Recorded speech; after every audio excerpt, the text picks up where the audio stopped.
নমস্কার, কেমন আছেন সবাই? আশা করি ভালো আছেন। তো আমি এখন কোর্টে আছি। এখনই আমি কোর্ট থেকে বেরোবো।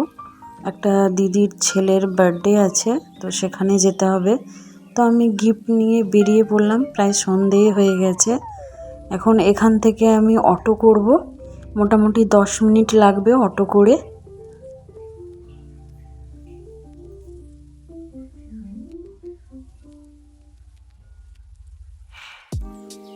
আমি যেহেতু কোর্ট থেকে এসেছি, রেডি হয়ে আসিনি, তো আমি এখানেই রেডি হব। জামা নিয়ে এসেছি।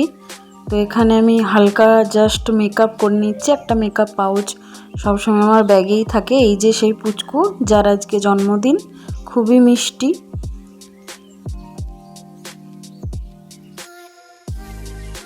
তো ও একটু করে চকলেট খাচ্ছিল, আমাকেও খাইয়ে দিচ্ছিল।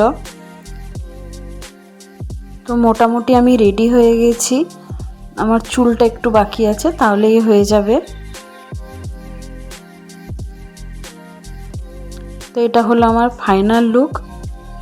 এটা ভেনিউটা খুব সুন্দর ডেকোরেশন করেছে। তো আস্তে আস্তে গেস্ট আসা শুরু হয়ে গেছে। তো বেশি আমাদের কোর্টের সিনিয়র অ্যাডভোকেটই সব ছিলেন। তো এটা হলো দাদা, মানে পুচকুর বাবা আর মা। পুচকুর মা আমার সিনিয়র হয়, উনিও অ্যাডভোকেট। এই যে সেই পুচকু একদম রেডি হয়ে গেছে, আমি ওকে রেডি করে দিয়েছিলাম। তো খেয়ে নিলাম চা আর পকোড়া সন্ধ্যে স্ন্যাক্সে। তো এই দিদিও কাকদ্বীপের কোর্টের অ্যাডভোকেট, খুবই ভালো দিদি। একটুক্ষণে দেখা হতে আমরা বন্ধু হয়ে গিয়েছিলাম, খুব ভালো। তো এনারা আমার সবই সিনিয়র। তো খুব ভালো লাগছিল, সবারই সাথে দেখা হলো, কথাবার্তা হলো, খুব ভালো লাগলো। তো আমি খেতে বসে পড়েছিলাম তাড়াতাড়ি, যেহেতু আমাকে অনেকটা দূর যেতে হতো। তো প্রথমেই পাতে দিয়ে দিল কচুরি। এটা আই থিঙ্ক হিঙের কচুরি ছিল, I am not sure.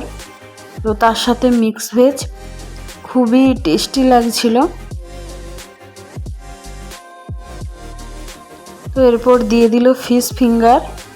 Fish ফিঙ্গারটাও খুব গরম এবং ক্রাঞ্চি ছিল।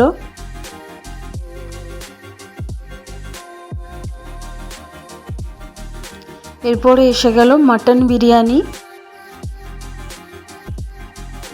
মাটন বিরিয়ানিটাও খুব টেস্ট এবং খুব ঝরঝরে ছিল রাইসটা, আর গরম ছিল, একদম পাইপিং হট যাকে বলে। তার সাথে স্যালাডও ছিল।